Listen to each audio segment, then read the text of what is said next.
A gente está começando aqui mais um evento da Erites, hoje falando sobre funding, mas ainda é cedo, ainda falta, vamos aguardar mais uns 2, 3 minutinhos aí até que as pessoas comecem a entrar. Está com as pessoas entrando aqui.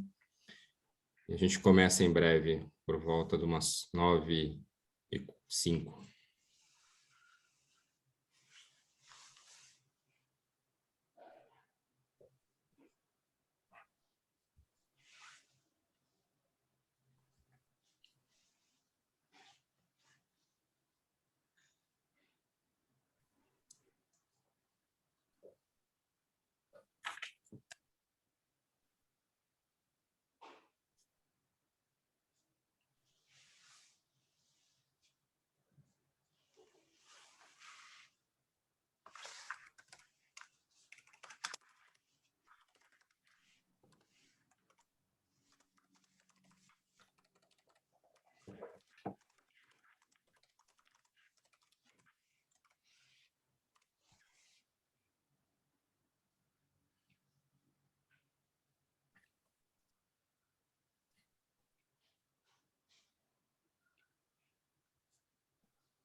Bom, acho que podemos começar. Já estabilizou aqui o número de participantes. Bom dia a todos. Hoje, nesse evento da Erites, nós vamos tratar sobre um tema aí de grande importância e interesse aí de empreendedores, né, das startups, e até mesmo para os provedores, né, de recursos. A gente vai falar hoje de algumas formas, dentre várias, né, de acesso a funding, né, para as startups. Hoje nós vamos abordar as três que a gente considera bastante importante e talvez as mais acessadas pelas startups, que é investidores anjos, né, linhas de fomentos e os fundos tradicionais de venture capital. Hoje nós temos a presença aqui do Orlando Sintra, ele é CEO da BR Angels, o Paulo Schor, que ele é coordenador da FAPESP, é médico também formado pela Faculdade de Medicina da USP de Ribeirão e também é professor hoje da Faculdade de Medicina do Einstein, e o Rafael Campos, que é o nosso Portfolio Manager na Vox Capital, que é um fundo de Venture Capital com foco em negócios de impacto. Eu sou Paulo Nico, eu sou Head de Corporate Venture aqui do Albert Einstein e sou responsável pelos investimentos estratégicos aqui da instituição. Eu vou passar agora a palavra para cada um. Eu gostaria que todos se apresentassem, né, dos palestrantes e falassem um pouquinho sobre a sua atuação. A gente poderia começar contigo, Orlando? Claro, claro. Bom dia a todos. Primeiro, obrigado de novo pelo convite, Paulo, e todo o time da Ericsson. É uma honra para mim estar aqui. Obrigado a todos os participantes que estão com a gente aqui. E um prazer estar do lado do Paulo e do Rafael, que compõem aqui a banca. Pessoal, eu vou ser muito breve. Meu nome é Orlando Sintra. Eu venho muito do mundo corporativo, eu tenho uma carreira no mundo corporativo, em empresas de tecnologia e inovação, mas em 2019 eu saí, decidi empreender e uma das coisas que eu fiz foi criar o grupo BR Angels, né? Eu sou fundador do BR Angels, mais exatamente em maio de 2019. Em setembro de 2019 a gente acabou iniciando a operação. E o que é o BR Angels? É um grupo de investimento anjo. Hoje são mais de 160 executivos, executivas, empreendedores e empreendedoras, tem um DNA muito forte de número um das organizações, numa vontade, uma visão que eu tive lá atrás, né? Eu sempre vi investimento anjo indo muito bem, caminhando a passos largos do Brasil, mas eu via uma necessidade muito grande das empresas, das pessoas colocarem mais o seu smart, né? Eu falo do smart money, o aconselhamento nas startups. E por isso que tem esse DNA para executivos. Executivos, esse é o primeiro objetivo. A gente faz investimento anjo, tem um portfólio aí de quase 16 startups agora, e vários parceiros, né? Entre eles aí estamos discutindo muito forte com a Eds. Então, por aqui eu vou parar, assim, é um prazer, uma honra imensa estar com vocês aqui, eu espero contribuir do melhor modo e fico super à disposição para quem quiser conectar comigo depois no LinkedIn, Orlando Sintra, vai ser um prazer aí. Obrigado. Bacana, Orlando, obrigado aí pela apresentação. Paulo, pode ser contigo agora? Sim, senhor. Bom, eu sou Paulo Schor, igual o Xará Nico já falou. e me formei na USP em Ribeirão, fiz mestrado, doutorado, livre docência e sou hoje professor associado da Unifesp, da Escola Paulista de Medicina, onde eu também sou diretor da agência de inovação de lá, da Unifesp inteira, que se chama AGITES, é uma agência de inovação tecnológica e social. E fui convidado há algum tempo para fazer a coordenação diária da pesquisa para a inovação da FAPESP, que é o que cuida dos projetos PIP, PIT, e as ligações com empresas e o mundo produtivo, o setor produtivo. Estou no Einstein dando a parte de oftalmologia e com uma cunha, também um curso que é muito interessante da Faculdade do Einstein, que se chama Gestão e Liderança, e Orlando e Rafa, é muito legal. Eles dão um meio MBA dentro do curso médico, e quem toca isso é o Davi Calas. Quando eu ouvi falar isso, eu falei, quero estar dentro, porque é tão diferente, tão legal. E aí eu falo um pouco de medicina 4.0, de design médico, de qual seria a importância do médico nesse ecossistema inteiro. Eu acho que a gente vai ter a primeira turma do Einstein se formando, dos médicos, agora em janeiro, em dezembro, janeiro, e a gente está morrendo de curiosidade para saber o que esses meninos vão ser, né? Qual é o DNA deles, diferente dos DNAs já descritos. Ribeirão, por exemplo, tem uma turma que é muito mais acadêmica. A Pinheiros, que é a Escola de Medicina da USP, tem um DNA mais cirúrgico, clínico. A Escola Paulista tem uma coisa...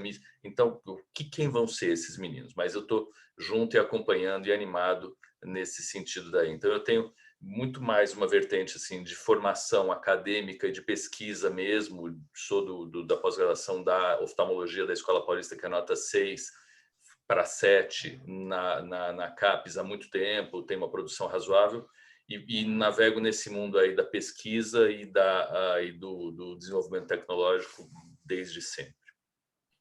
Fantástico, Paulo. A gente tem visto esse movimento aí cada vez mais acentuado, né, da gestão da inovação entrando nas faculdades de medicina. É algo que a gente tem percebido que era uma carência. Você tem muitos médicos hoje se formando, né, e falam, pô, eu gostaria de empreender, né, e muitos que já estão na carreira acadêmica e falam, pô, eu tenho um produto, uma solução bacana, o que eu faço com isso, né, como que eu levo isso ao mercado? Eles não têm essa experiência. E acho que levar a inovação para as faculdades, né, para as cadeiras da academia, ela traz um diferencial muito importante aí para o setor, né? Mas obrigado pela apresentação. Vamos continuar aqui agora com o Rafael Campos. É contigo aí agora, Rafa. Bora, obrigado. Bom dia, pessoal. Queria agradecer também a oportunidade de estar aqui, é sempre um prazer. A gente aprende mais aqui, né, do lado de cá do painel, talvez até do que os participantes, né, com duas feras aqui com a gente. Vou falar um pouquinho então do meu perfil. Eu cuido hoje sou gestor de portfólio na Vox, que é uma gestora de investimentos de impacto. Então, do portfólio de Venture Capital, né? Eu cuido de todos os investimentos relacionados a startups, praticamente. Hoje nós temos 2 fundos, dos quais nós somos gestores. O próprio fundo da Vox, que é um fundo voltado para verticais de impacto em saúde, educação, inclusão financeira e impacto ambiental, já em estágio um pouco mais avançado, Series A em diante. E também somos gestores do fundo de investimentos em startups do próprio Einstein. Então, uma parceria com a área de inovação do Einstein, e onde a Vox tem o seu papel de gestora. Então, trocamos bastante figurinha aí também com o Paulo, com a equipe de inovação do Einstein no dia a dia.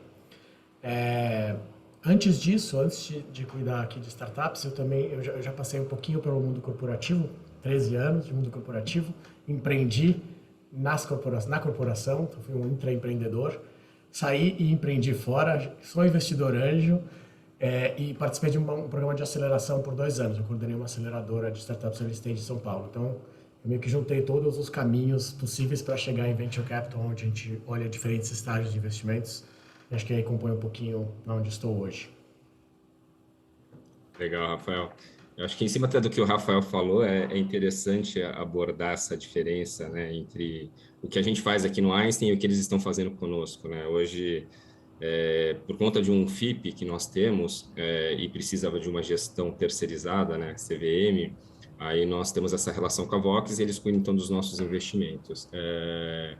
com um viés muito mais assim econômico, financeiro.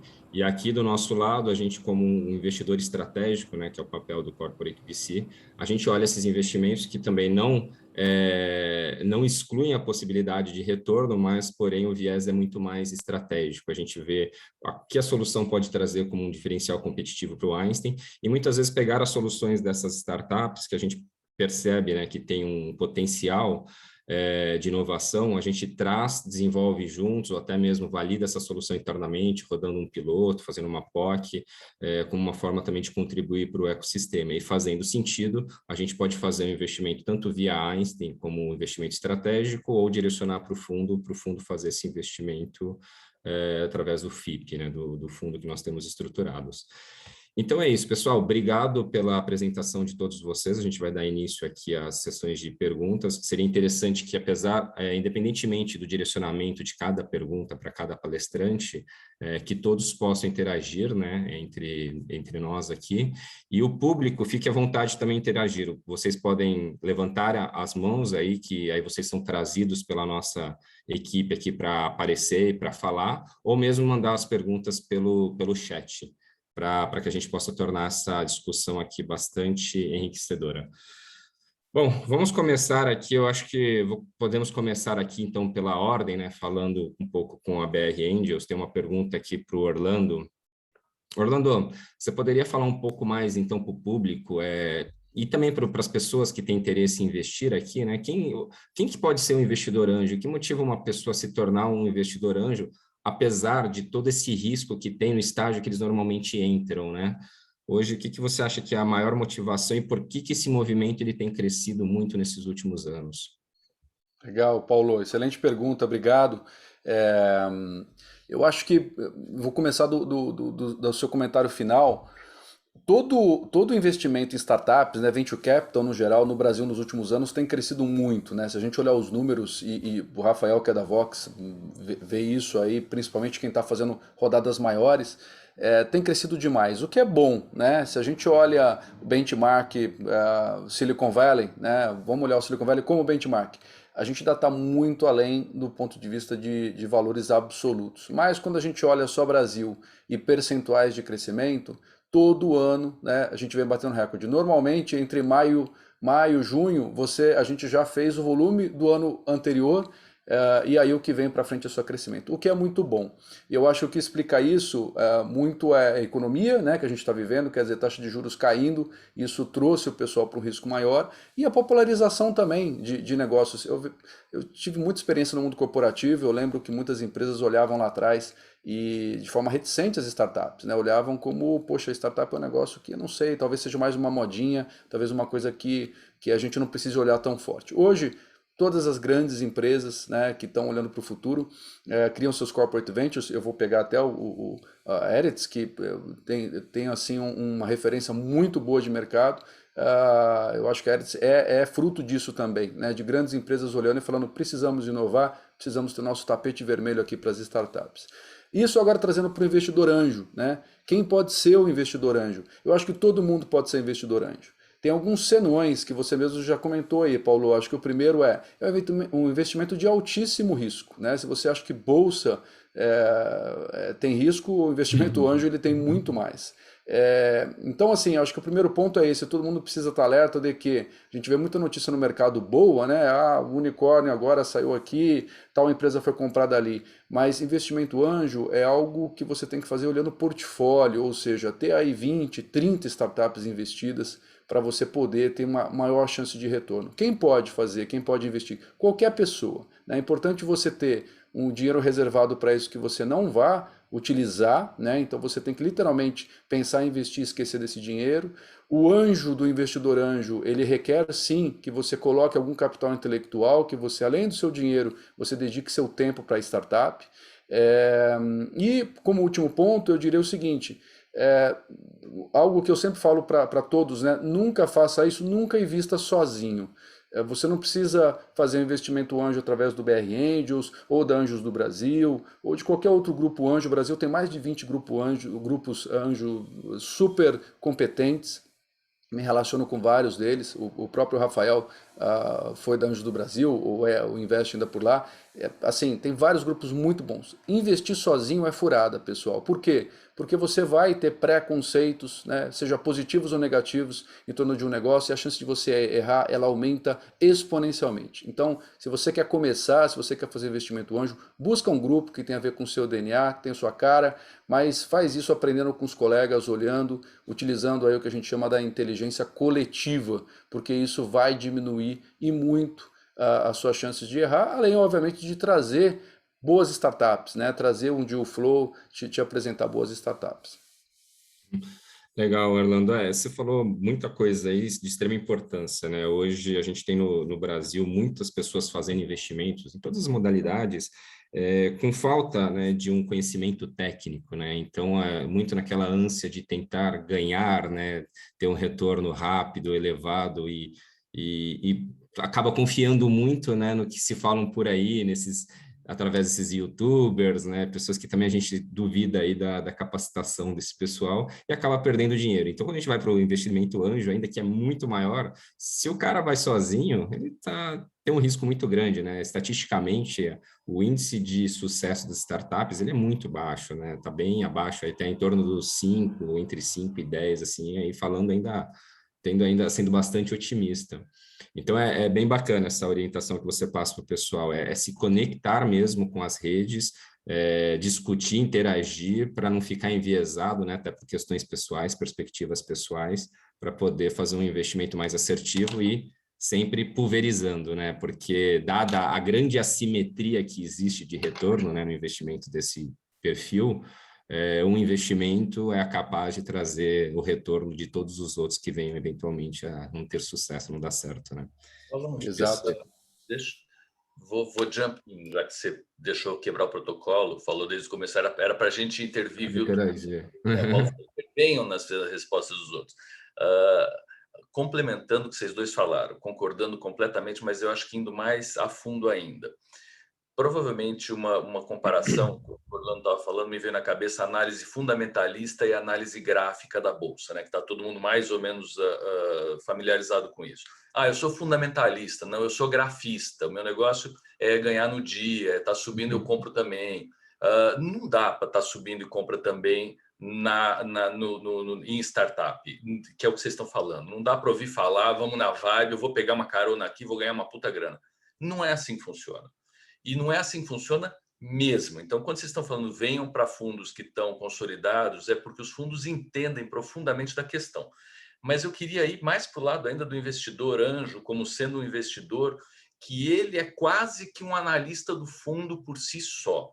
Então, ele precisa, e esse é um discurso que eu faço cada vez mais, entender profundamente, quanto mais ele entender do negócio, melhor.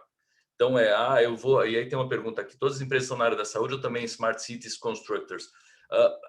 Se na Bolsa a gente já tenta escolher uma carteira que você está mais ou menos afim e vai seguindo as notícias, aqui para mim mais ainda. Por isso que Eretz se chama Eretz.bio, não é uma Eretz.tudo, né? Eretz.all. E eu especificamente faço esse negócio de design médico, achando que sendo médico, ouvindo médicos, ouvindo paciente, testando mercado, eu tenho alguma chance de ter algum cheiro um pouco mais fidedigno do que está acontecendo e diminuir um pouquinho, mas é o que o Paulo falou, é um pouco que você diminui o risco. Eu botaria 1%, Paulo, eu acho que você está sendo super otimista. Eu acho que 5% é na mão de quem sabe. Muito otimista. Na mão de quem sente o cheiro, na minha mão, 1% sem dúvida. Se tiver 1% de sucesso, maravilha. E aí eu tenho que investir em 100 para sair uma. Essa que é a conta que o Orlando está fazendo. Mas na mão de quem sabe, talvez 20 acaba saindo uma. Mas eu estou só chamando para que as pessoas entrem mais a fundo nas tecnologias, entendam, porque as pessoas conseguem fazer isso. E share o conhecimento e a responsabilidade com os gestores dos fundos, que têm outras informações. Então, acho que é uma mentalidade um pouco diferente do investimento, sabe? Você entra na história. Acho que essa é a diferença da conversa. Exatamente isso. Paulo, desculpa aí, só para... Acho que o Paulo colocou muito bem aí. Eu acho que um fator que é bem diferente do investimento anjo E não diferente eu falo de investimento anjo, mas aí eu acho que isso permeia toda a cadeia, né? É a liquidez. Até está sendo muito discutido agora com a CVM de ter uma secundária, né, um movimento secundário, ou seja, você poder fazer investimento em startups, isso de alguma forma, se você quer sair antes, você vende o pedacinho ali que você comprou, etc. Isso é maravilhoso, se isso acontecer vai ser muito bom. Tem um movimento, eu acredito muito que isso aconteça em algum momento, mas hoje não existe. Então, assim, a partir do momento que eu tomei a decisão de entrar numa startup como investidor anjo, ou seja, como venture capital, ou seja o que for, o meu evento de liquidez ele tem uma série de dependências, né? Mas os ventos são a favor, pessoal. Isso que eu queria deixar a mensagem para vocês. Eu acho que tudo isso está melhorando. Eu vou dar um exemplo agora aqui. A gente já vê startups que faturam 40, 50 milhões, já são scale-ups, né? Mas abrindo capital na bolsa. E aí a liquidez é total. Então eu acho que tem vários caminhos que hoje já estão começando a se delinear, mas o que muda muito o jogo é isso, a liquidez. Você entrou, como o Paulo falou bem, né, análise fundamentalista, você precisa ter certeza que você vai entrar, porque é no longo prazo, não está na sua mão quando você vai sair. Mas quando você sai bem, o ticket também é alto. Então esse é o game que você precisa estar preparado. E esse ponto é muito que você tocou, é importante também, porque acho que grande parte do sucesso de uma startup está relacionada à questão da liquidez, né? Muitas empresas, elas morrem porque não passam nesse vale da morte, e muitas vezes ela tem uma boa proposta de valor, uma boa solução, mas por algum motivo ela não consegue ali também fazer uma captação. E com esse movimento agora de popularizar, inclusive, né, o investimento anjo, até esse movimento que está sendo feito pela CVM de criar um mercado secundário através de plataformas de equity crowdfunding, vai permitir que pessoas que antes, investidores anjos, precisavam entrar com um ticket maior, hoje você consegue entrar com algo em torno de 20, 30, 50 mil, com esse movimento agora se consolidando, né? E eu acho que isso vai reduzir bastante o risco de sucesso, inclusive, das startups, justamente por gerar liquidez. Tendo uma boa análise por trás, tendo uma boa proposta de valor, você vai acabar atraindo funding de uma maneira mais facilitada, de uma maneira mais rápida, né, mitigando bastante esse risco de insucesso nessa passagem aí da empresa pelo Vale da Morte. Então, acho que é uma tendência hoje do mercado de começar a trazer mais investidores para a mesa, né, dando acesso a essas startups, e como também uma forma aí do mercado enxergar uma alternativa, né, outras alternativas de investimentos, porque hoje os mercados líquidos, né, de bolsa, a gente já sabe que estão super avaliados, né, com valuations assim, muitas vezes insustentáveis. E se você não tiver algum mecanismo de incentivo, né, para esses investidores, eles acabam ficando com um recurso ali parado, né, sem saber o que fazer, colocando naquilo que eventualmente parecia ser de menor risco por estado de saturação, também acaba se tornando um risco muito grande. Então, esse movimento está sendo bem interessante, e a gente também tem essa esperança de que a CVM vai trazer aí uma boa perspectiva para o investimento anjo aí no Brasil nos próximos anos. Paulo, eu queria pegar um gancho aqui, também juntando um pouco do que já foi falado, que eu acho que o movimento, o aumento do número de investidores que a gente tem visto entrando no mercado está completamente fundamentado, como o Orlando falou, no cenário macroeconômico mesmo e até em alternativas de juros menores. Mas a maturidade do ecossistema com esses diferentes atores começando a fazer o seu papel, né? Então redes de anjos estruturadas, até as plataformas de crowdfunding que permitem entradas com tickets menores, entender qual é o papel de cada um e qual é o tamanho do ecossistema, e gerando saídas, gerando retorno, acho que a visibilidade de como funciona isso hoje é muito maior. Né? Os primeiros fundos de investimento de venture capital no Brasil começaram a maturar há alguns anos. E aí a gente só ouvia falar de unicórnio, né? de empresas gigantescas, 3, 4, 5 cases. Agora não, agora o volume de secundárias, né? que a gente chama de saídas, aumenta muito, é uma consequência da maturidade disso tudo. E aí, claro que o ápice vai ser quando a gente tiver um movimento de liquidez ainda maior, como o Orlando mencionou, mas eu acho que o fato da gente já experienciar, e todo mundo que está na rede de anjos, quando eu entrei, a primeira vez que eu fiz investimento anjo foi em 2017, eu perguntava sobre exits e ninguém tinha um case, ninguém tinha feito. E agora, alguns anos depois, todo mundo já tem uma história ou outra de sucesso, ou conhece alguém. Eu mesmo já tive meu primeiro exit no ano passado. Então, assim, você vê o retorno, você vê o mecanismo funcionando, né? E aí acho que isso complementa, isso fecha um pouquinho o círculo e atrai mais gente para entrar.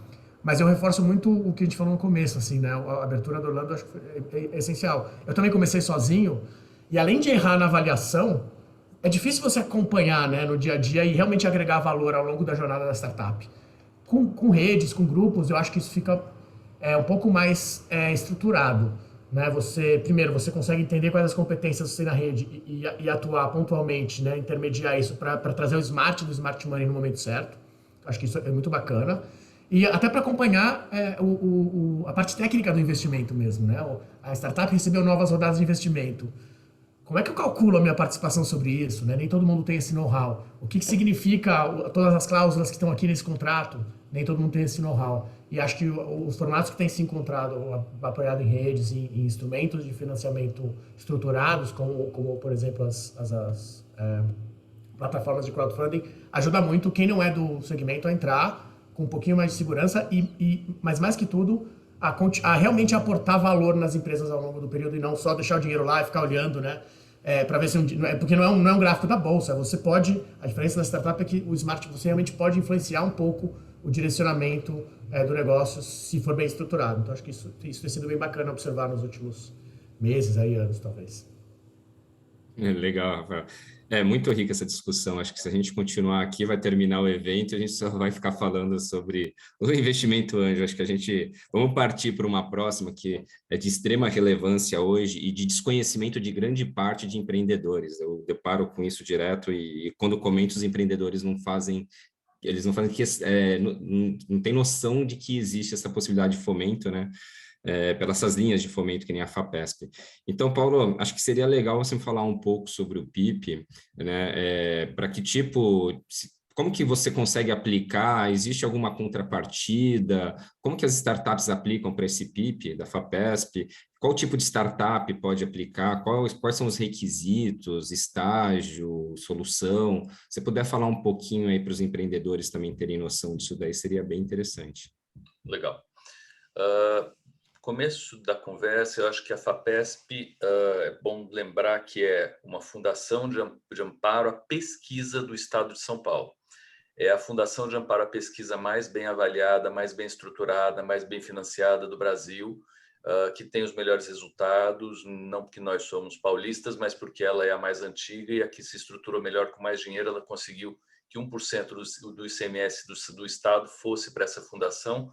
Hoje tem 1,5 bi por ano na fundação. Ela apoia pesquisa. Pesquisa, lembrando, é quando a gente é curioso e tem uma pergunta e gostaria de conhecer mais das coisas.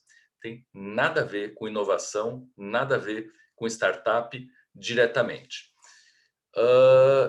Há 15 anos atrás, pouco mais, na gestão do Mário Covas, quem lembra dele, que era avô do Bruno Covas, que faleceu recentemente, teve um balanço nas contas do Estado, onde a FAPESP foi chamada a apresentar resultados para a sociedade, não só curiosidades, não só ciência, não só avanço no conhecimento. E aí ela se espelhou num programa americano que chama SBIR, que também aconteceu essa chamada social lá nos Estados Unidos. E esse SBIR era um programa onde pesquisas eram transformadas em produtos ou em empresas. E ela copiou exatamente o mesmo modelo. E aí o orçamento da FAPESP foi recomposto, o governo falou, tudo bem, já que vocês estão entregando para a sociedade, a gente está mais tranquilo, continuem fazendo o que vocês fazem. E esse programa se transformou nos programas de investimento em pequena empresa, inovação que é compartilhada entre a FAPESP e grandes empresas, e aí vai. E esses programas de pesquisa e inovação, hoje, têm mais ou menos 10% do dinheiro todo da FAPESP, querendo chegar a 15%. O atual diretor científico da FAPESP, que é o Luiz Eugênio Mello, é um professor lá da Unifesp, também da Escola Paulista de Medicina, é uma pessoa que começou a carreira na academia completa, foi pró-reitor de graduação, professor titular e companhia limitada, e passou os últimos 9 anos fazendo o Instituto de Inovação da Vale do Rio Doce. Então, ele está no mercado há muito tempo, ele é uma pessoa acadêmica de mercado. Muito interessante essa mudança, então, que eu comecei a contextualizar de uma agência de pesquisa que tem o interesse de avançar o conhecimento para uma agência que tem agora um orçamento bastante direcionado para a inovação. Nessas linhas de inovação, a primeira coisa que aparece e que é também originário desse programa SBIR é o tal do PIP, que é o Programa de Inovação na Pequena Empresa, onde você tem duas fases de PIP. A primeira, que avalia e que pede provas de conceito. Então, vamos ver se isso pode dar certo. É um sprint aí de 9 meses, com um financiamento de até R$250 mil, a fundo perdido. E o segundo, que é o PIP fase 2, é um financiamento de até R$1 milhão, com mais tempo, com 18 meses, e que ele pede, eventualmente, um compartilhamento de resultados a longo prazo, se a empresa for altamente lucrativa e o resultado não comprometer a viabilidade da empresa. Então, é um dinheiro a fundo perdido, vírgula, que se procura, ainda não é uma realidade isso, um reinvestimento no programa se a empresa virar um unicórnio, mais ou menos essa a tradução da história inteira. Quem que pode aplicar? Todo mundo. Você não precisa ter uma empresa constituída, você pode aplicar como pessoa física, e aí depois, se isso for aprovado pela banca toda julgadora, você constitui a empresa, mas existe sim o direcionamento que você monte uma estratégia empresarial, mesmo no PIP 1, para que você tenha um entendimento de como a coisa vai andar, com competências complementares, com algum nível de modelo de negócio, você vai vender para quem, como, não é um projeto de pesquisa clássico.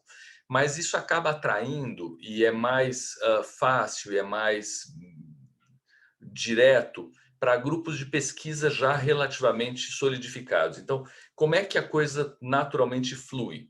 Flui a partir de pesquisadores, em geral da academia, ou que estão mais ou menos próximos da academia, que tiveram na bancada alguma ideia, e não precisa ser bancada biológica, pode ser computação, engenharia, cidades inteligentes, o que for, e agrupam em torno de si pessoas que não necessariamente, de preferência, não são mesmo da academia, mas que têm competências complementares, e apresentam um projeto de pesquisa para inovação. Primeira vírgula. Hoje a FAPESP tem mudado e está mudando muito. Até há 5 anos atrás, eu provavelmente não estaria aqui. Vocês não teriam chamado a FAPESP para um evento desse, porque o programa PIP ele era visto como um programa para pesquisador puro. Me colocaram na FAPESP com essa visão de inovação e várias outras pessoas, como a Luciana Rashiba, que é uma docente da GV, que passou muito tempo na Natura, por exemplo, para existir esse pivô para o lado do negócio e para o lado de empresa e para o lado de vamos fazer com que isso seja economicamente viável. Então, hoje as propostas são lidas por bancas de pesquisadores e por assessores de negócio. Então, hoje está um momento muito interessante para a gente discutir esse tipo de ação numa mesa de funding, onde a FAPESP está interessada na viabilidade financeira do teu negócio. Ela vai participar se teu negócio for lucrativo. Ela não é só uma agência de financiamento e tchau. Ela acompanha, ela vê depois relatórios gerenciais de ano a ano. Então, o que eu estou dizendo é todo mundo pode aplicar, mas hoje é uma aplicação que tem que ter um viés científico pesado, por isso que eu comecei falando que é importante as pessoas entenderem do negócio profundamente, não dá para chegar dando tiro de paraquedista, mas que elas se complementem com outras competências gerenciais e negociais. Uma chamada FAPESP que acabou de saiu semana passada, faz coro com o que eu estou falando, que é um PIP Sebrae, FAPESP Sebrae, onde a FAPESP entra com toda a capacitação de pesquisa, de avaliar a pesquisa, de avaliar a metodologia científica, se isso para em pé, se teve prova de conceito, se funciona, ou seja, tudo aquilo que eu falei, que a gente tem que entender do negócio, então ela garante essa parte, e o Sebrae entra com a parte de negócio. Você tem R$250 mil para contratar um assessor de negócio para o teu negócio, para investir desde Google Ads, marketing, estratégia, planejamento, coisas que o pesquisador não faz. Então, é uma mistura muito interessante da ciência, da hard science, com o business, para tentar potencializar a saída e diminuir um pouco o risco que vocês estão tanto falando. Mas é um dinheiro bem interessante para quem, claro, precisa alavancar sem ter uma contrapartida e que está ligado a essa veia científica. Uma última virgulazinha, tem um programa da FAPESP que se chama PIT, com T de tatu. Esse PIT é um co-investimento. Então, se uma empresa tem um interesse no desenvolvimento de algum produto e tem uma verba para isso, isso pode ser R$200 mil, R$100 mil, R$400 mil, não importa. A FAPESP coloca a estrutura científica dela à disposição dessa empresa e dá um match da mesma quantidade de dinheiro para que essa empresa desenvolva com alguma startup uma solução para o que ela está buscando. Então, também é um dinheiro interessante nesse tipo de ligação. Você tem uma colaboração de competências, mas com uma finalização bem específica. Acho que é isso, Paulão. Respondi o que você queria. Opa, perfeitamente, Paulo. Obrigado. Eu acho que eu vou até complementar aqui, porque a gente sabe que os critérios, né, existem critérios muito bem definidos, né, para essas inscrições, e a gente sabe que muita empresa aplica, se inscreve nos editais e não passa, né? Você poderia, assim, até expor um pouco, né, quais os principais erros que essas startups cometem e o que você poderia dar de orientação para, se alguém decidir se inscrever, o que deveria se atentar, preferencialmente? Primeiro, perguntar se o PIP é aberto para outros estados. O PIP tem que ter uma empresa constituída e com base em São Paulo, quer dizer, tem que ter JUSCESP. E vai perguntar, e aí a primeira resposta sua, Paulão, quanto tempo você tem para se dedicar ao negócio? Então, se o responsável na empresa e o pesquisador responsável não tem 40 horas por semana para se dedicar ao negócio, está fora. É a primeira coisa, assim, vai rolar? Ou seja, é sério? A turma está de verdade querendo ou quer um dinheiro para complementar alguma outra coisa que outra pessoa faça, para quarteirizar a história? Então, primeira história é essa. Segunda é uma equipe bastante adequada. Então, se você está falando alguma coisa de saúde, coloca 3 engenheiros eletrônicos para fazer, vai ter questionamento e talvez seja uma coisa interessante você ter alguém de saúde junto com você. Terceira coisa que acontece bastante é o orçamento não ser muito bem lido. Então, você falou que as regras são claras, são claríssimas, são chatérrimas, mas tem que ler. E tem que ler linha por linha. São lá 5, 6 páginas de regras, tem que ler todas para não pedir o que não interessa, o que não pode, o que não é dado. Então, quero reformar aonde eu estou. Não pode reformar onde eu estou. Eu quero comprar laptop para todo mundo aqui da empresa, sendo que a minha empresa é uma empresa de fabricar DNA recombinante. Não pode comprar laptop para todo mundo, você pode comprar o que precisa. Então, falhas no orçamento, elas não chegam na gente, não chegam nas coordenações que fazem uma avaliação técnica, eles param nos setores mais administrativos da própria FAPESP. Então, acho que isso é uma coisa importante. A FAPESP ela é conhecida por nunca negar um projeto excelente. Então, acho que talvez seja esse o foco, Paulo. É assim, o projeto é excelente, o projeto tem começo, tem meio, tem fim, tem prova de que vai funcionar, você não está inventando alguma coisa no meio do caminho, não tem um segredo que você está assim, imaginando que pode acontecer, não. Então, aplica porque ele muito provavelmente vai ser aprovado. Mas essas pequenas coisinhas valem a pena prestar atenção. Legal, Paulo, obrigado. Vamos passar para uma pergunta aqui para o Rafael também, para ele falar um pouco agora sobre os fundos, né, de VC.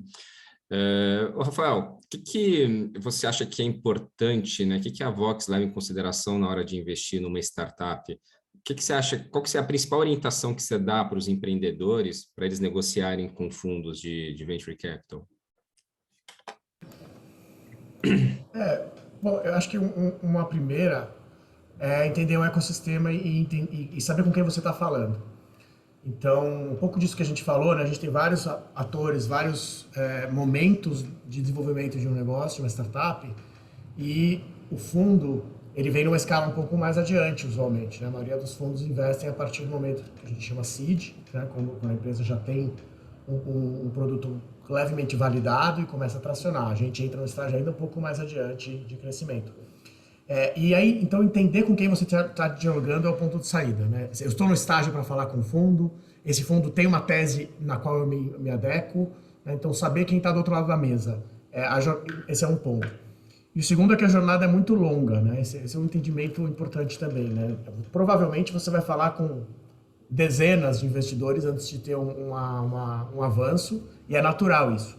Cada investidor tem os seus critérios de avaliação, e aí varia de estágio da empresa, de tipo de tecnologia que ela usa, né? Tem gente que é muito focada em uma certa tecnologia, quais as verticais que ela atende. Então, assim, né, esse match, ele tem um pré-trabalho que pode ajudar muito o relacionamento com todos os investidores. Eu falo, acho que de uma forma ampla, não só com fundos. E é o empreendedor, então buscar entender se eu estou falando com alguém, né, com um investidor que tem uma tese na qual eu me encaixo. Acho que esses dois são os dois pontos de partida, né? Entender o ecossistema é essencial para saber com quem você está falando. E um terceiro ponto que eu gosto de falar, assim, acho que também antes de entrar em específicos daquele fundo, é entender um pouco dessa dinâmica que nós falamos de risco, né? Mas do outro lado também. Porque a gente fala muito sobre as startups que têm uma taxa de sucesso baixíssima, né? Então, o Paulo falou de 5% a 10%, o outro Paulo falou próximo de 1%, né? Estatisticamente, das startups nos Estados Unidos, a gente tem muito pouca estatística no Brasil, das startups que aplicam, que recebem o primeiro investimento, que é onde a gente começa a ter um pouco de estatística, só 20% vão gerar algum tipo de retorno, tá? A grande maioria vai ficar pelo caminho. Se a gente for pegar as que nem receberam o primeiro investimento, provavelmente a gente vai ficar próximo dos 5% aí, para fazer a média do que vocês falaram. Do outro lado é parecido. Só 30% mais ou menos dos fundos, nas estatísticas americanas, que é o que a gente tem de base, tem um retorno, devolve algum tipo de retorno para o seu investidor. Então, a grande maioria dos fundos de venture capital no histórico, eles não têm ainda um histórico de sucesso. O que significa isso? Isso significa que a pressão por buscar uma startup de alto retorno, que cumpra os critérios, né, o crivo de análise dos fundos, ela é elevada. Então, é por isso que esse processo é tão longo, né? Um fundo de investimento, ele tem que compor um portfólio para diminuir esse risco e chegar naqueles poucos que a gente ouve e lê nos jornais com retornos absurdos, muito grande, né? O papel do gestor do fundo ou do investidor em qualquer estágio é tentar criar uma estratégia de portfólio e diluir esse risco, que ele é altíssimo, para que ele possa ser um dos poucos que chega lá na frente e tem retornos astronômicos. Então, entender esse contexto, eu acho que suaviza muito a relação. Porque aí eu entendo, poxa, então eu vou falar com um monte de fundo, um monte de investidor, eu vou ter um processo de captação longo, e usualmente leva aproximadamente 6 meses. A gente recomenda começar a planejar uma rodada de investimento, até você receber o dinheiro, são 6 meses no mundo privado, além dos processos digitais e de fomento à inovação. Então, a dinâmica é muito diferente do que outros mercados estão acostumados. Eu acho que o ponto de saída que eu falo é ter que entender todos esses elementos. Então, juntar um pouquinho as pontinhas, se preparar especificamente para essa jornada que é um pouquinho mais longa. E aí, cada fundo, cada elemento, né, cada ator de decisão aí na cadeia tem os seus próprios critérios. Mas aí já entra numa segunda etapa. Se você está falando com o cara certo, aí vai realmente partir para a análise específica do outro fundo, e faz parte do processo normal mesmo daí em diante. Legal, Rafa, muito bom. Tem uma pergunta aqui do Jairo, que até é bem interessante, que vai ser direcionada, inclusive, aqui para o Orlando, né? Ele comenta aqui que a FAPESP avalia muito positivamente a entrada de investidores na fase 1 aprovar a fase 2. Nesse contexto, como investidores anjo avaliam entrar em projetos fase 1 do PIP, mas ainda sem receita, né, devido a trâmites regulatórios, e, por outro lado, o risco é menor pela avaliação dados pareceristas científicos com relação ao projeto. Por outro, a empresa pode ter um go-to-market diferente pelo grau de inovação científica. Enfim, então acho que é isso, né, a ideia, né, Orlando?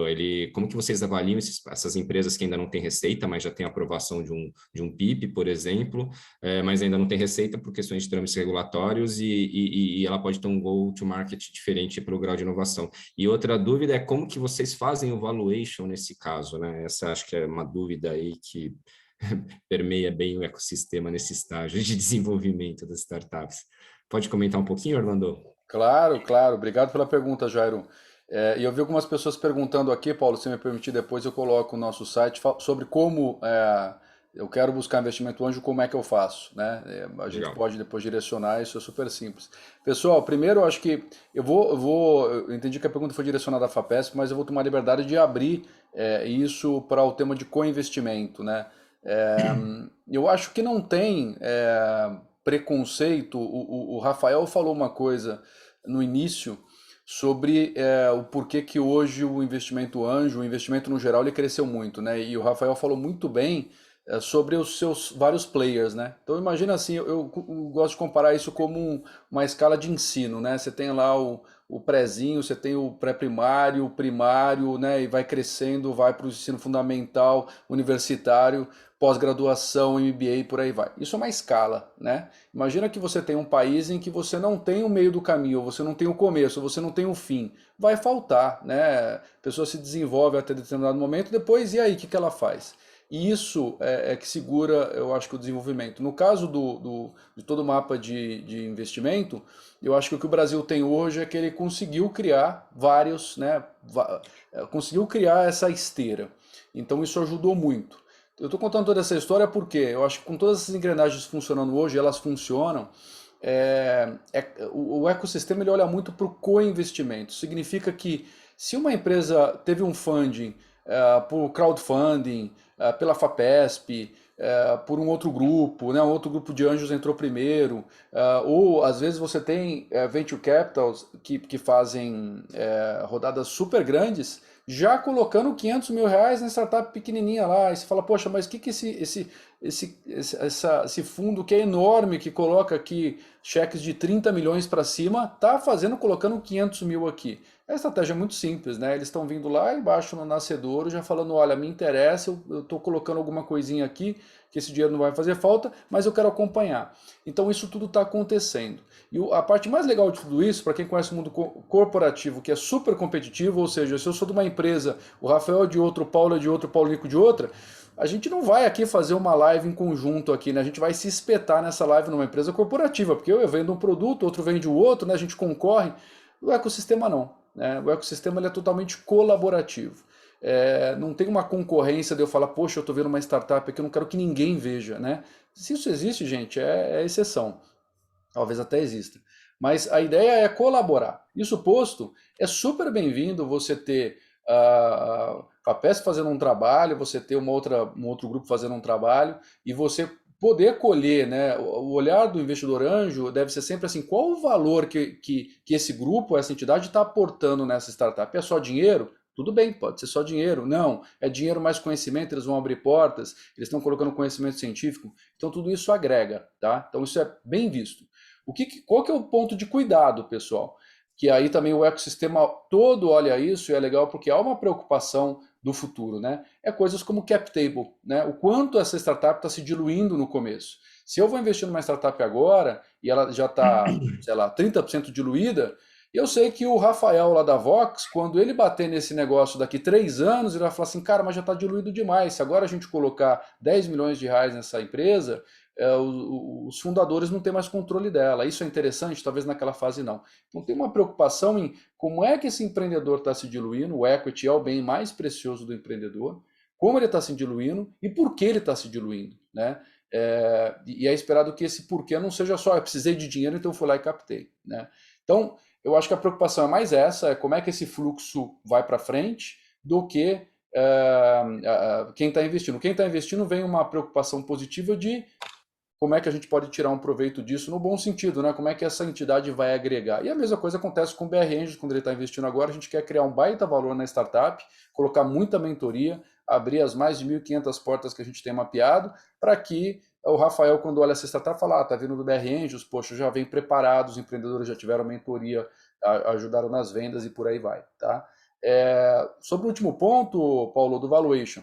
Valuation é um tema extremamente complicado, porque para empresas maduras você tem fórmulas para se aplicar e mesmo assim tem discussão, né, para empresas maduras. A empresa fatura 250 milhões, 300 milhões e quer fazer uma transação, sempre vai ter o lado que está falando não, vale mais ou vale menos. Mas para startup, como é que você faz? Você não tem histórico às vezes, é complicadíssimo. Então, existem mais de 9 métodos de valuation, né, de mercado. Você pode combinar esses métodos. O que a gente faz muito é fazer essa combinação de métodos, olhar o valor futuro da startup, e aí é um trabalho de previsão, né? De olhar e falar, bom, eu acho que vai chegar lá, e tentar colocar um pé no chão no que é o valuation dessa startup. Não tem que ser achismo, não tem que ser vale 5, ou vale 10, ou vale 20, porque aquela empresa, porque outra, não. Você tem que fazer uma análise profunda dos fundamentos. E tem sim fundamento financeiro.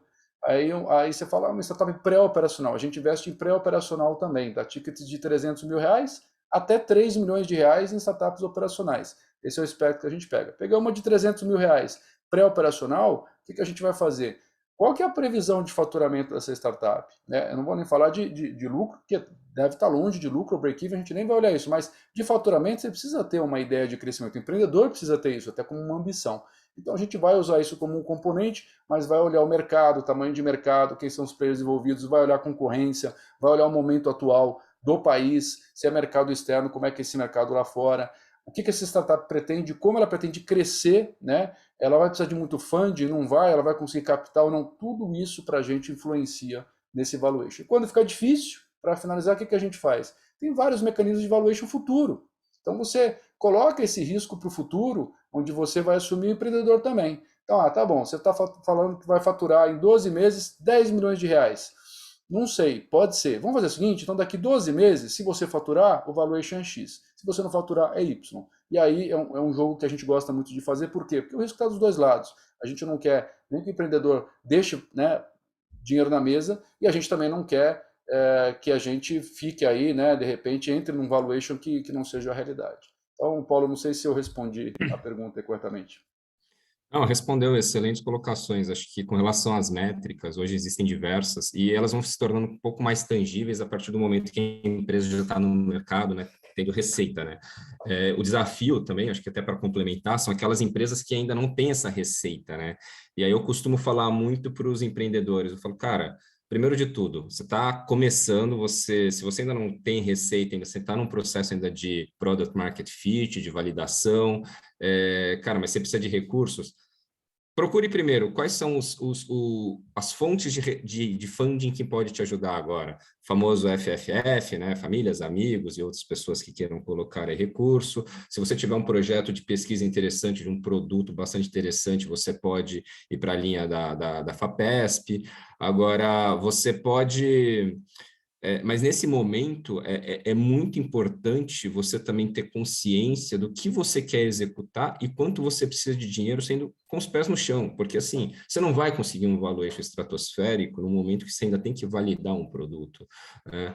Então, muitas vezes eu vejo que chegam empreendedores aqui para mim e falam, cara, eu estou preciso de R$3 milhões para executar um plano, para faturar tanto e daqui 18, 24 meses. Falo, cara, primeiro de tudo, você está faturando quanto hoje? Faturo R$10 mil, R$5 mil.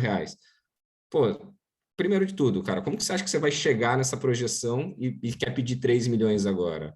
Então, assim, primeiro, você está começando a vender, faz um benchmark, vê como as empresas do setor, do nicho que você atua, como que elas crescem na média, qual que é o comportamento do crescimento dessas empresas na média. E você fica dentro dessa mediana, não adianta você...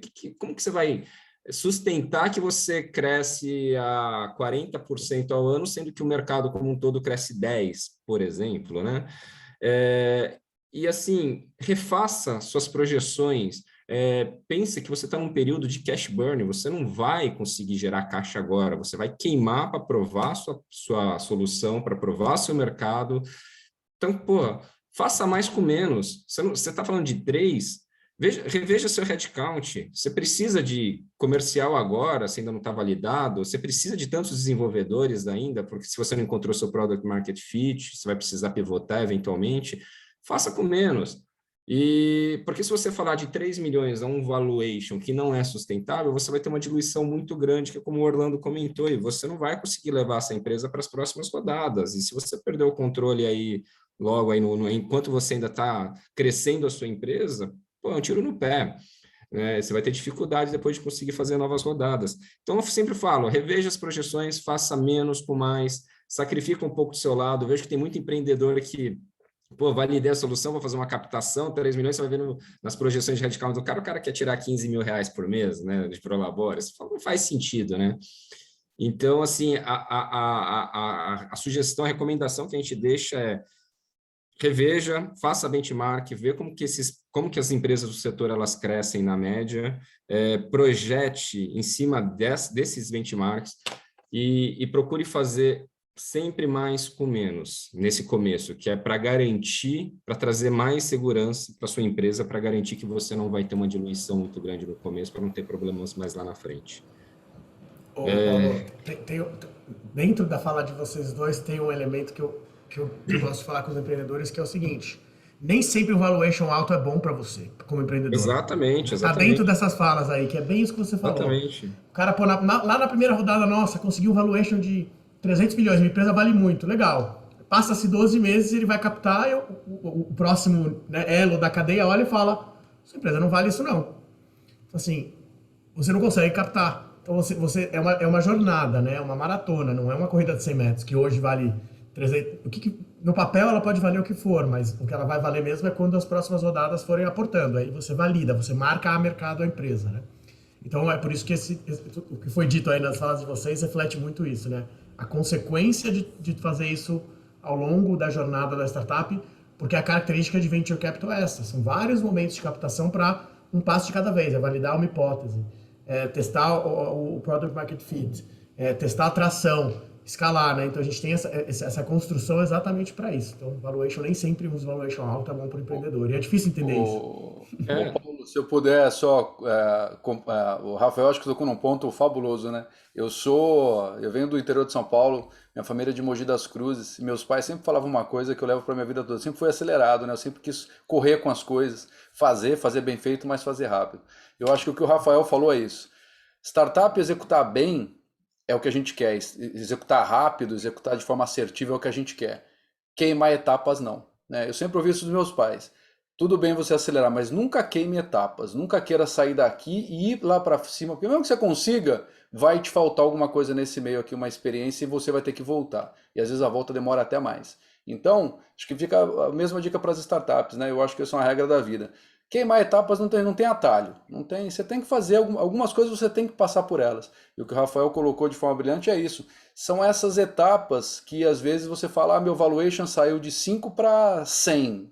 Cara, pode acontecer, pode, mas é assim uma exceção, tem que ter uma lógica nisso, né? Senão você está queimando etapa em algum momento, você pode até crescer e conseguir captar, mas você vai parar ali, porque depois o próximo não vem. Então, acho que é um ótimo heads up aí para todos os empreendedores. Sem comentar o risco decorrente disso, né, desses fatos, né, como o Paulo fala, né, ele até comentou no começo, você precisa fazer uma boa análise fundamentalista, que é o que eu quis dizer quando você vai fazer uma projeção, você tem que ter benchmark, você tem que entender o seu setor, como que ele cresce, e se você está ali, pelo menos, né, bem fundamentado nas suas premissas de crescimento, porque o que pode acontecer? Beleza, você sustenta e algum investidor aí, talvez não tão experiente, ele aceita seu valuation de 30 milhões aí, quando mal você está faturando, né? Aí que acontece? Você não entrega aquilo que você está prometendo, quando você vai fazer uma próxima rodada, outro investidor vai olhar e falar assim, pô, sua empresa vale 20, mas na rodada anterior você captou a 30. Aí o investidor mais malaco, que entrou na rodada seguinte, ele vai falar, não, beleza, eu até entro a 30, mas se uma próxima rodada tiver um valuation melhor, eu vou fazer um ajuste de participação para eu poder ajustar minha participação ao valuation da próxima rodada. Ou seja, se for um valuation menor do que a rodada que eu participei, eu vou aumentar minha participação. E isso pode ser fatal, né, para a empresa. Então, muitas vezes, achar que tem um valuation muito esticado é motivo de orgulho, não necessariamente, pode ser um tiro no pé. Então, é o passo a passo, com os pés no chão, para você também poder garantir que a sua empresa vá crescendo de uma maneira mais sustentável. Legal, vamos continuar aqui, deixa eu ver alguma pergunta aqui. Vamos fazer uma pergunta para o... Deixa eu ver aqui, acompanhar aqui um pouco.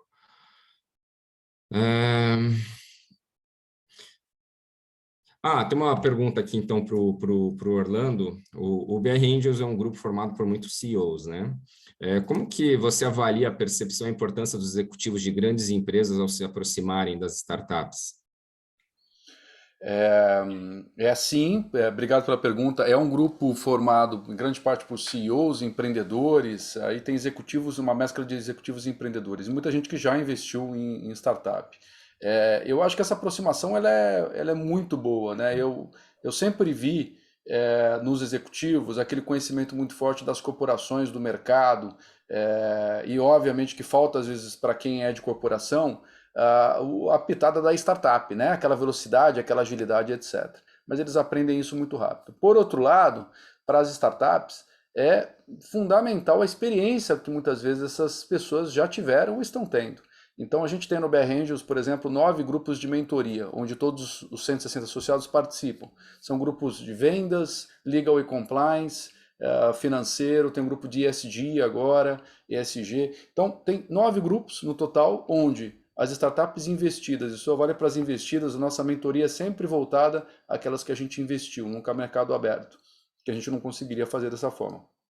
A gente, via Board Advisor, seleciona o que a startup está precisando se desenvolver agora. De repente é o tema de RH. Então vai o grupo de RH, onde tem executivos de várias grandes empresas, para ajudar esse empreendedor. Desenvolvimento de equipe, eu vou formar um Stock Option Pool, eu preciso pensar em plano de carreira, eu preciso sair de 10 pessoas para 100 pessoas em 3 anos, esse é meu plano. Como é que eu vou fazer isso?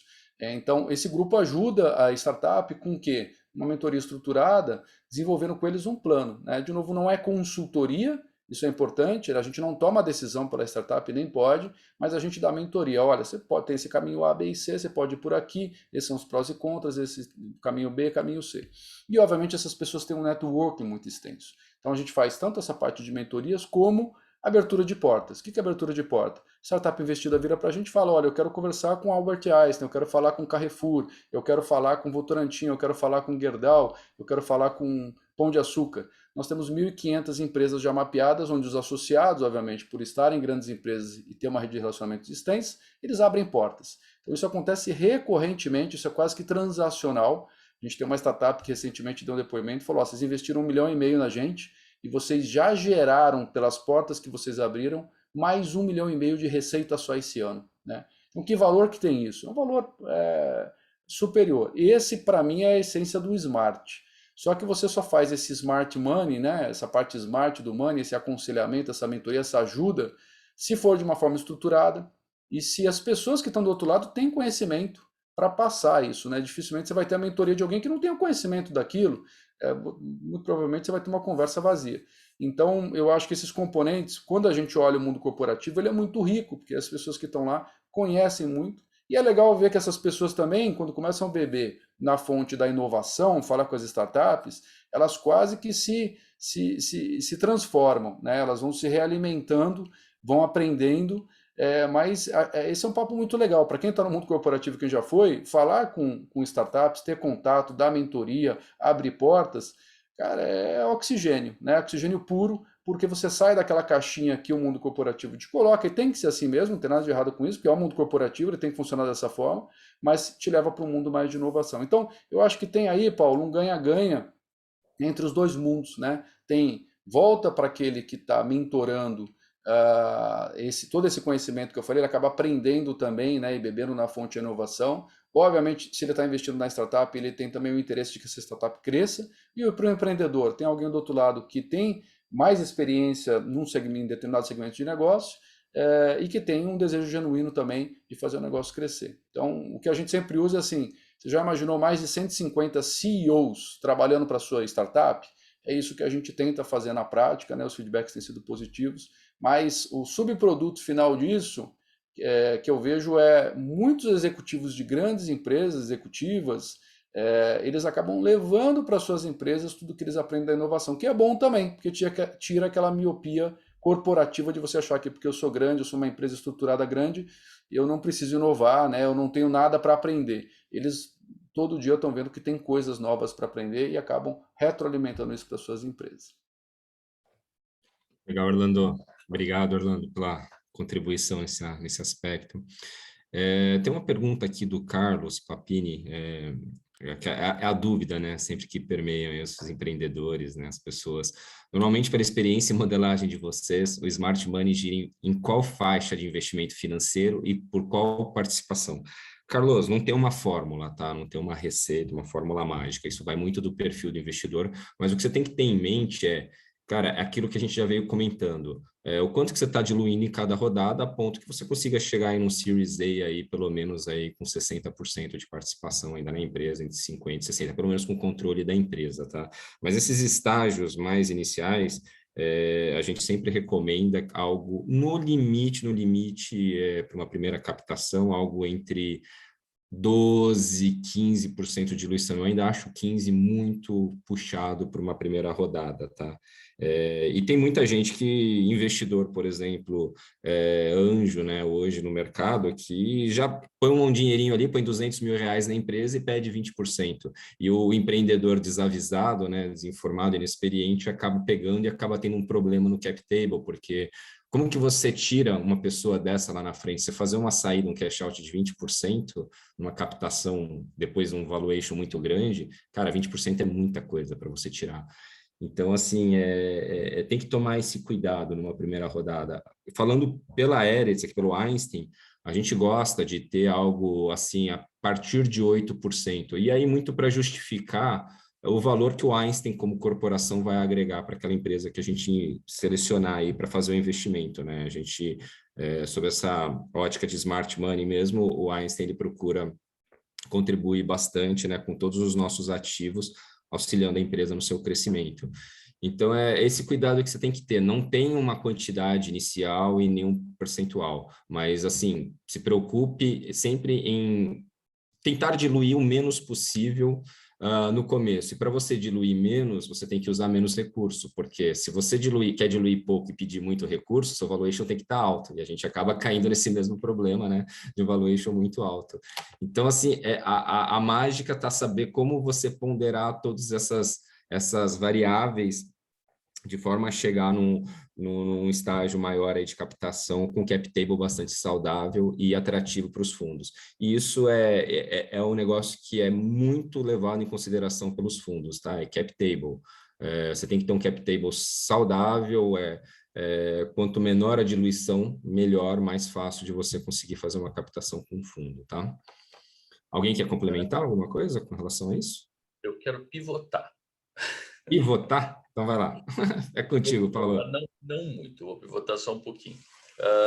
Meio falando na história do valor e de como fazer, pegando a esteira do valuation, do que vocês estão falando de quanto, como é que você consegue adicionar valor à empresa. Falando ainda pelo lado do fundamento, né, do fundamentalismo. A gente tem feito uma discussão grande em relação a quanto que você publicar um paper em uma revista importante da tua tecnologia valoriza a tua empresa. Eu acho que isso é uma discussão interessante para a gente começar a ter quando a gente vai para o lado de hard science, que é alguma coisa que biotech está muito em voga. O Einstein, eu sei que está apostando muito nessa linha, e o mundo todo, o Brasil, vacinas, e aí vai. E a gente não leva isso muito, não bota isso muito em cima da mesa de um jeito mais reto. Eu acho que é exatamente para vocês que a gente tem que falar e a gente tem que trocar figurinha, o mundo da ciência e o mundo do investimento.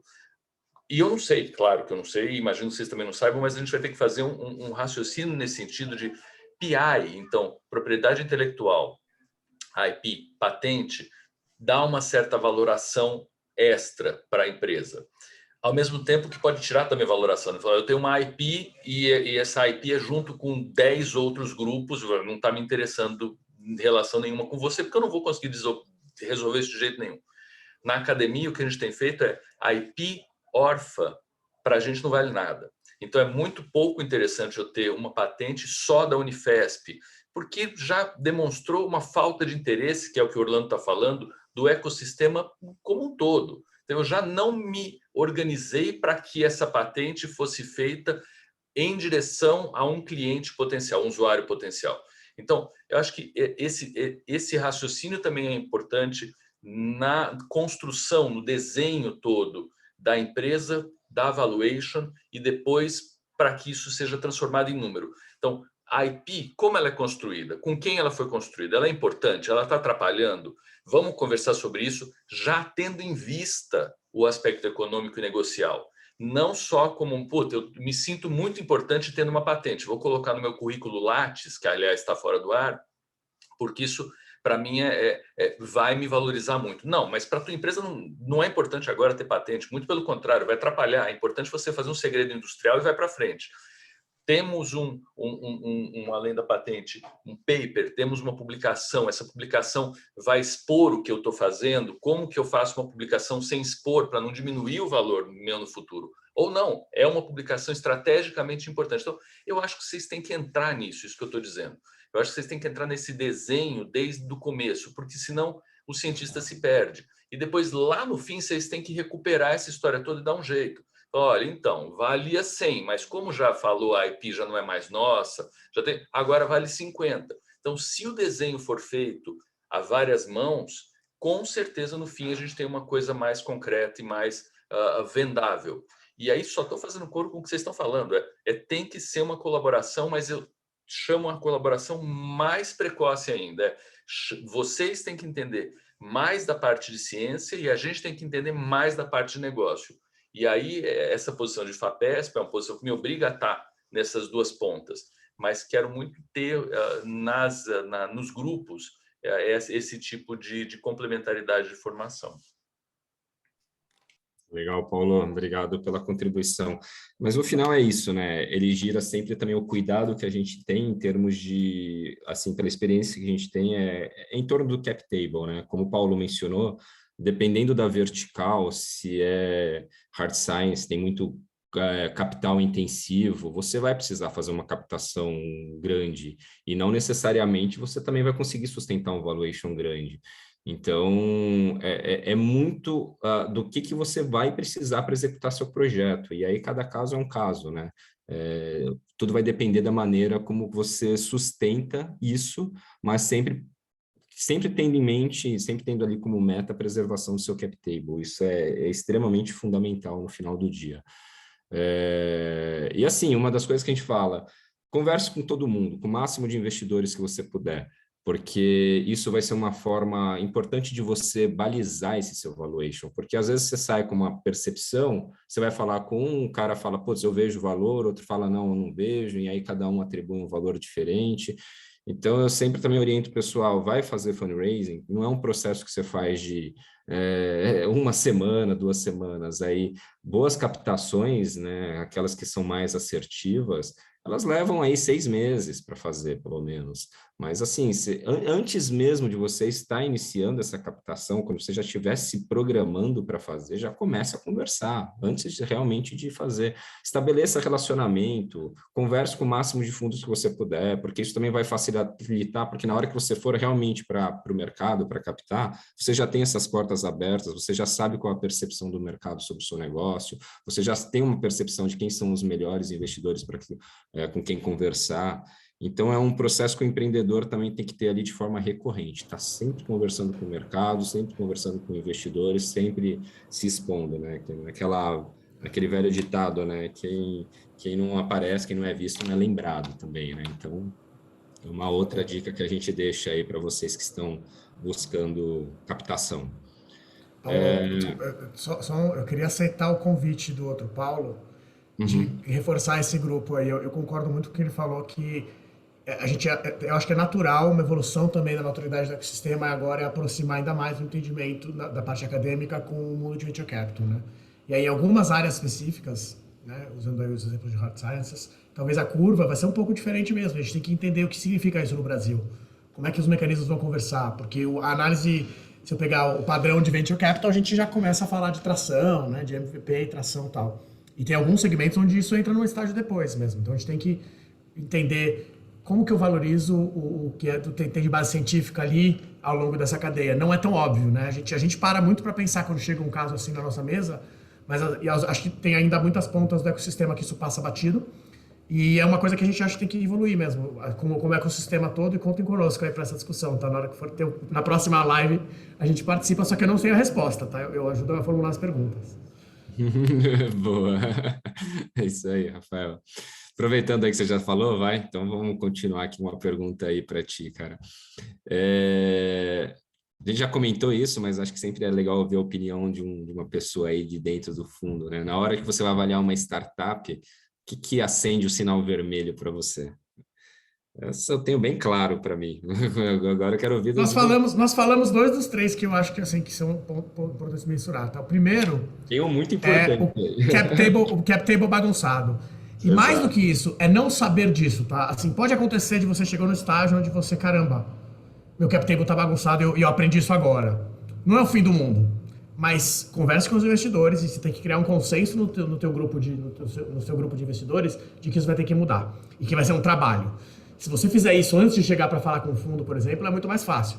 Se eu gostar muito da ideia do negócio, da equipe principalmente, e estiver disposto a ajudar nessa cirurgia de cap table, já aconteceu inclusive em casos de investidas nossas, chegaram numa fase que a gente fala, puxa, tudo faz sentido, mas com esse cap table não dá, a gente tem que construir um entendimento com os investidores anteriores, que vão ter que ser mais diluídos, enfim.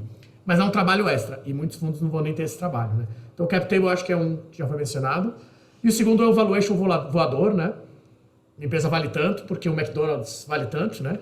Números assim, não, saiu agora a Loft, teve uma nova de captação, logo eu, que tenho um prédio, né, assim, umas conexões muito malucas, assim, e valuations muito, muito fora, isso, às vezes, eu não diria um red flag, mas é uma coisa que, às vezes, ele pode queimar etapas de entendimento do negócio da empresa e a gente chega muito rápido na conclusão de que não faz sentido pra gente. E um ponto que eu gosto de destacar, assim, é no nível de fundo, quando chega um fundo, eu sou muito reticente quando eu tenho um single founder, né? Um founder sozinho na empresa. Eu acho que em estágios mais cedo, tudo bem, você vai ainda construindo sua equipe, mas chega uma hora que, cara, empreender é difícil, empreender no Brasil é muito difícil, empreender sozinho é muito mais difícil. Você precisa criar uma equipe complementar e precisa mostrar pra gente que você tem a capacidade de motivar pessoas pro seu mesmo sonho. E como você faz isso é compondo a equipe de gestão, né? Então, além dos riscos inerentes de ter uma pessoa, tudo depender de uma pessoa só, né? Então, para nós é um grande red flag no estágio de fundo, single founder, teria que ser um motivo muito claro, porque só esse cara tá lá e tem que ter um plano de como isso vai mudar, mas eu acho bem raro isso chegar até o nível de investimento de Series A com uma equipe assim. E aí eu não falo só de, não adianta ter 95% um cara e 5 com veste de 4 anos, é sócio mesmo, né? A gente que vai dividir as responsabilidades, conhecimentos complementares, né? Então, é importantíssimo ter uma equipe forte, não estar sozinho nessa jornada. Legal. Eu acho que assim, não é só a questão do red flag aí também, eu acho que tem aquelas questões que brilham aos olhos, né, Rafael? Acho que para nós, assim, equipe também é super importante, como você mencionou lá, pode ser o red flag ou pode ser aquele green flag, assim, que brilha, né? E a gente sempre fala, a pessoa, o founder, ele tem que ter essa percepção que às vezes ele não é o gestor do negócio. E dependendo do setor também que ele atua, ele tem que ter profissionais daquela área. Saúde, por exemplo, é algo extremamente técnico, não adianta o cara estar desenvolvendo uma solução assim muito ciência, com viés muito científico, e o cara não for um cara do segmento, né? Ele querer se aventurar ali, e aparece muito. Então, assim, ter uma equipe com profissionais experientes do setor faz sentido, e a gente olha muito também a experiência, né, da equipe, né? Se já teve alguma experiência empreendedora prévia, como que performou, isso é algo que a gente gosta de avaliar. Então, se o fundador ele não tem essa experiência, pelo menos ter um sócio que já passou por esse processo de empreendedorismo, já ajuda bastante a mitigar os riscos inerentes a um processo de empreendedorismo, né? Bem legal. Alguma complementação? Que alguém acha aí que seja red flag também, Orlando, aí para vocês?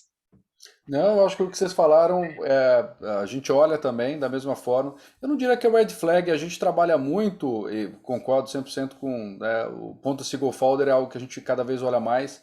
Não chega a ser um deal breaker, a gente trabalha muito numa linha de olhar a cesta, né? Cesta de informações que a gente tem daquela startup, plataforma tecnológica, empreendedores, é o principal sem dúvida, mercado que ela está, se a ideia é disruptiva ou não, o cash burn que ela tem ou vai ter. Então a gente meio que junta tudo isso e aí a gente sai com uma análise nossa. A gente acaba investindo em menos de 1% das startups. Hoje a gente está atingindo aí mais de 500 startups por mês, então menos de 1% a gente acaba investindo. Ou seja, é um processo relativamente rigoroso, e que conta com o olhar de várias pessoas, né? Se contar assim, tem fácil mais de 20 pessoas envolvidas, e eu estou falando de gente muito inteligente, gente que conhece de um setor, de outro setor, gente muito experiente. Uma das coisas que a gente tem olhado mais e mais, até pensando que as startups que vão captar num Series B, Series C, ou seja, vão captar valores grandes lá na frente, uma coisa que vocês podem até achar de novo, não é deal breaker, tá? Por favor, não pense quem está assistindo a gente, não acha que, se eu não falo, tô fora. É inglês, né? Porque pode parecer uma besteira, mas se você conversar com qualquer um dos grandes fundos, e aí eu estou falando, vou pegar, por exemplo, o SoftBank, só para pegar um exemplo aí, você vai fazer um pitch com eles lá fora, você vai ter que fazer o pitch em inglês, muito provavelmente, né? Então, quando você chega no Series B, Series C, muito provavelmente você vai lidar com investidores que não são daqui do Brasil. E aí você conseguir se comunicar bem é um diferencial. Você pode falar, não, mas aí alguém me ajuda nisso. Mas não é a mesma coisa. Então, falar inglês é algo que a gente tem olhado cada vez mais, novamente, não é um deal breaker, mas é um ponto que entra na cesta, né? E até para não só olhar e não fazer nada, o que a gente tem feito com as investidas do BR Angels, a gente tem uma parceria com o CELEP, e o CELEP dá uma bolsa de inglês para as investidas do BR Angels. Então a gente tem feito isso também, ou seja, posso tomar a decisão de investir em uma startup que o fundador ou os sócios não falam inglês. Mas vamos trabalhar isso, né? Tem tempo para que quando chegar lá na frente eles falem. Então só para adicionar um ponto, mas eu acho que o principal, Paulo, são os itens que vocês falaram aí. Eu acho que nessa fase que a gente investe principalmente, né, de 300 mil reais a 3 milhões de reais, os empreendedores eles vão fazer total diferença, né? Pode ter a ideia, pode ter um PowerPoint bem feito, pode ter tudo, mas os empreendedores, a gente acabou de investir numa startup chamada Muzi, que é um B2C, é uma mídia social de música, muito legal. Se você pegar bem ali o nosso investimento, ele foi porque os empreendedores, a gente olhou e falou assim, cara, se eu for falhar, eu quero falhar com esses investidores, entendeu? De tão surpreso que a gente ficou positivamente. Então vai muito por aí, mas não é só achismo. A gente usa inclusive ferramenta baseada em MTBI e outras coisas para avaliar um pouco mais esses empreendedores, entender as pessoas que estão à frente das startups, ver se elas estão preparadas. Como vocês todos falaram, preparação, pessoal, é tudo. Achar que você vai ali com uma folha de papel, né, aquela máxima de eu fiz um desenho no guardanapo e vou convencer, não é bem assim, né? Precisa ter mais, precisa ter conteúdo para que, de fato, né, os investidores olhem e falem assim, cara, isso daqui vai dar certo. E a pessoa, né, o brilho no olho, a paixão dos empreendedores e empreendedoras aí, ele é fundamental para que a coisa vá para frente. Só adicionando assim, o Equipe, que é como a gente chama da equipe de um só, né? Equipe, ela é muito mal vista em todos os lugares, eu concordo completamente com vocês. Mas acho que tem uma outra coisa aliás, duas coisas. Uma, a gente sempre fala nas hackatones da vida, que a ideia, não tem nenhuma ideia ruim, mas ninguém investe em ideia. Está interessando a sua ideia, está interessando a sua equipe em hackathon. Aqui a gente está falando um pouco de outra coisa, mas tangencia um pouco o que o Orlando falou. E eu acho que tem uma outra história, que é a personalidade do empreendedor. Eu acabei de escrever há algum tempo um artigo chamado Ideia Fixa, deve estar no LinkedIn em algum canto, que é a incapacidade do cara sair daquela ideia e ir para alguma outra coisa que pode ser melhor, mesmo todo mundo mostrando, inclusive o usuário. E isso é uma avaliação difícil de fazer, né? Eu conheço a pessoa é super do bem, mas ela vai enfiar o pé naquilo até o fim e ela vai afundar a própria empresa.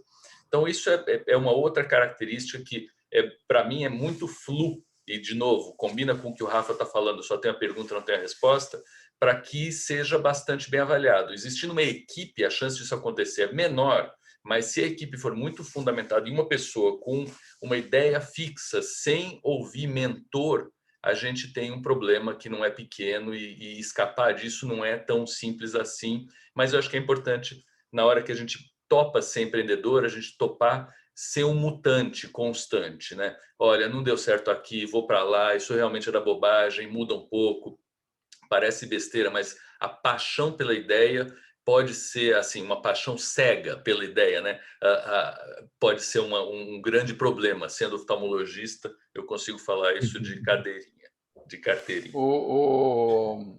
Paulo, o senhor falou alguma coisa agora que eu lembrei de um outro ponto aqui que a gente olha muito, né? Que eu acho que alguns de vocês comentaram aqui, que é o empreendedor ser coachable, né? Que a gente chama. Quer dizer, Sim, Aqueles empreendedores, eles vão ouvir, né? Não adianta, lá no BR Angels tem por 160 mentores, tem 1.500 empresas para ver, tem de tudo. Mas se o cara não ouve, né? Eu falo cara, mas o homem e a mulher, eles não vão ouvir, ou eles fazem de conta que vão ouvir, não vai adiantar nada. Então, esse limite também para vocês que são empreendedores e estão ouvindo a gente aqui, não é um limite fácil de achar, né? Você primeiro precisa ser aberto a ideias, mas você precisa ter suas convicções. Você tem que ser forte e assertivo, mas você não pode parecer arrogante. Então, a gente pega muito empreendedor ou empreendedora que fica nesse limiar. Você fala assim, cara, foi muito bem, putz, mas foi arrogante, não vai ouvir.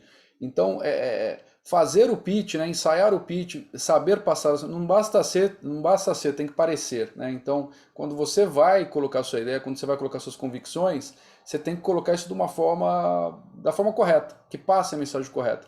Também você vai lá ali muito humilde, muito não sei nada, eu estou aberto a tudo, eu quero ouvir tudo, eu preciso de toda a ajuda do mundo. O pessoal vai olhar e falar, não, mas calma aí, né? Também não é isso. Então, não é fácil, tá, pessoal? Vocês precisam achar, calibrar bem esse limite para, de novo, a gente já pegou empreendedores bons, mas fala assim, cara, mas que arrogância. Você fala alguma coisa, não, isso eu já sei, não, isso a gente já fez, não, isso. Aí você se afasta, né? Por outro lado, você pega alguém que não sei ainda, a gente está vendo, tão aberto a ouvir todo mundo, você também não é o que você quer. Então, eu sei que é complicado, mas assim, eu acho que o segredo está no equilíbrio equilíbrio. dessas coisas. E ser coachable para a gente, esse sim é um deal breaker. Se a gente pega um empreendedor muito bom, com uma ideia muito boa, que vai voar, mas ele não ouve nada, claramente ele não vai, ele só quer o dinheiro. Então, se é só o dinheiro, não é a gente, né? O que a gente coloca de mais valor é a mentoria. O dinheiro ele vai junto, vai embarcado. E aí a gente de fato tende a declinar mais. Bacana, com certeza, Orlando. Bom ponto aí, até que eu não tinha mencionado, faz todo sentido. Pessoal, temos aí os 2 últimos minutinhos. Eu acho que seria interessante a gente fazer um fechamento aí de cada um querendo passar uma mensagem aí final, qual a orientação, uma recomendação, o que vocês sugerem ao pessoal, até sobre suas próprias perspectivas do negócio de vocês. Fiquem à vontade, se o Paulo puder começar também, porque ele falou que precisa sair daqui 1 minuto. Então, Paulo, se quiser dar um recado final aí de fechamento, uma orientação, é contigo. O recado é o mesmo da Diana Blay. É ótimo debate, parabéns. Eu adorei, eu acho que é fantástico. Eu brinco que eu, quando comecei medicina, não imaginei que eu fosse ter que virar um engenheiro, depois um físico, um químico, que é o que eu faço no laboratório, aí um advogado e agora um businessman. Mas essa é a delícia da vida. Essa, de verdade, é a parte divertida de estar vivo num mundo que a gente consegue se conectar. E claro que eu não sou nada disso, mas eu hoje cheiro esses cheiros todos e não me são estranhos e me são atraentes. Eu acho que essa é a característica que a gente quer da pessoa do futuro, sabe? Eu quero me conectar com um estudante ou com um empreendedor ou com um CEO que tenha interesses múltiplos. Quando eu atendo paciente no consultório, eu me divirto no consultório porque eu puxo dos pacientes esses múltiplos interesses que me enriquecem. Então, é super enriquecedor. Acho que essas conexões, o que o Rafa falou é verdade. Eu acho que a gente tem sim que fazer essas conexões as mais loucas possíveis. É ensinar como avalia um paper para uma pessoa de negócio. Pô, mas para que eu preciso saber? Pô, claro que você precisa saber. Para a gente é óbvio, mas fazer isso acontecer. E aí, de verdade, Eret, super de parabéns. Paulão, obrigado pelo convite e vamos juntos, continuar juntos. Prazer, Orlando e Rafa. Obrigado, Paulo. Obrigado pela contribuição aí muito rica. Orlando, quer dar um recadinho final? Claro, obrigado. Primeiro, um prazer estar com vocês aqui, os dois Paulos, né? Obrigado pelo convite, Paulo Nico. Prazer de conhecer Paulo Chora e Rafael, mas principalmente também as pessoas que estão aqui assistindo a gente, obrigado. Eu fico muito feliz de ver que o ecossistema está cada vez mais complementar, né? A gente tem de tudo e tem muitas entidades de nicho, né? Que investem. Vocês estão fazendo um trabalho excelente aí, pegando o Einstein, a própria Eretz. É muito legal ver isso, porque a gente vê todo mundo falando a mesma língua, né? É difícil ver alguém que está completamente fora, olhando outros princípios e tá todo mundo falando a mesma língua, todo mundo entende, todo mundo busca pelos negócios de uma forma saudável. É um ecossistema que colabora, quando não colabora, a gente sabe rapidamente quem não colabora, porque é a minoria. Então, isso tudo eu acho que só tem uma entidade que ganha mais do que a outras nessas engrenagens todas, que é a startup, né? O empreendedor. Eu conheço empreendedores, inclusive que fundaram empresas que hoje já estão muito bem, as empresas já foram vendidas, etc. E eles falam, olha, 15 anos atrás eu não tinha nada disso que tem hoje. 15 anos atrás não tinha essa coisa de ficar no vermelho. Eu não tinha fund, eu queria fund e eu tinha que ir para o banco buscar taxas exorbitantes, numa economia que era maluca. Estou falando de 20 anos atrás. Então, hoje mudou, né? Isso é bom. Não significa que está muito mais fácil, mas é bom, tem mais oportunidade. Então, para quem quer, pessoal, tá aí, tem N opções, tem várias portas de entrada, não quer dizer que você vai ser aceito em qualquer uma.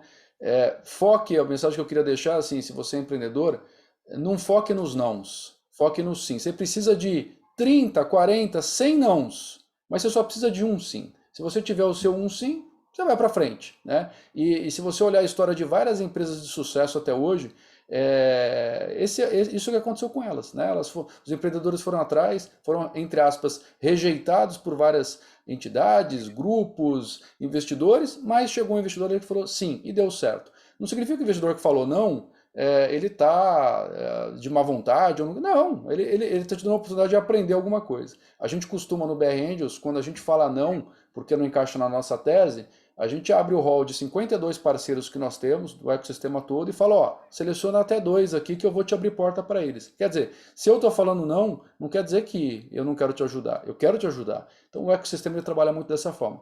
Só cabe a você, empreendedor, entender que manivela você precisa girar, como girar para trabalhar, mas oportunidade tem. E qualquer dúvida, de novo, eu estou à disposição, podem se conectar no LinkedIn. Agradeço demais aí de novo o convite, foi uma honra estar com vocês aqui, obrigado. Obrigado, Orlando. Em função do tempo, eu renuncio a palavra aqui, mas aí eu quero dar essa oportunidade para o Rafael também fazer seu encerramento. A gente está com o tempo estourado, mas é contigo, Rafa, seu último recado. Não, curto e grosso. Obrigado demais, acho que foi muito rica a participação. E a gente usa muito a palavra ecossistema, né? Eu cada vez mais acho que o próximo passo está na intersecção, né? O óbvio já foi feito, então acho que essa intersecção de negócios e ciência, de diferentes áreas de ciência, de diferentes elos da cadeias, acho que é aí que a gente tem que explorar os próximos conhecimentos. E isso aqui foi um exemplo disso, né? A gente falou com componentes diferentes do que a gente chama de ecossistema, que é uma palavra, acho que foi a palavra mais usada aqui na live de hoje. E eu acho que a oportunidade, né, de estar aqui e participar um pouquinho, colaborar um pouquinho, foi muito rica, muito bacana. Obrigado pelo convite novamente e espero participar nos próximos desafios aí. Com certeza, Rafa. Obrigado, Rafa. Pessoal, a gente está encerrando aqui. Eu quero agradecer muito aí a presença de todos vocês, Rafael, Paulo Schor, Orlando Sintra. Muito obrigado pelo tempo, a disponibilidade, a contribuição e todo mundo que participou e principalmente a nossa equipe aqui da Aerits que organizou todo esse evento. Vocês estão todos de parabéns, pessoal. Muito obrigado a todos. A gente se encerra por aqui e espero nos vermos aí nos próximos eventos aí que a gente estiver organizando. Um bom dia para todo mundo aí, grande abraço. Tchau, tchau. Obrigado, bom dia, tchau, tchau.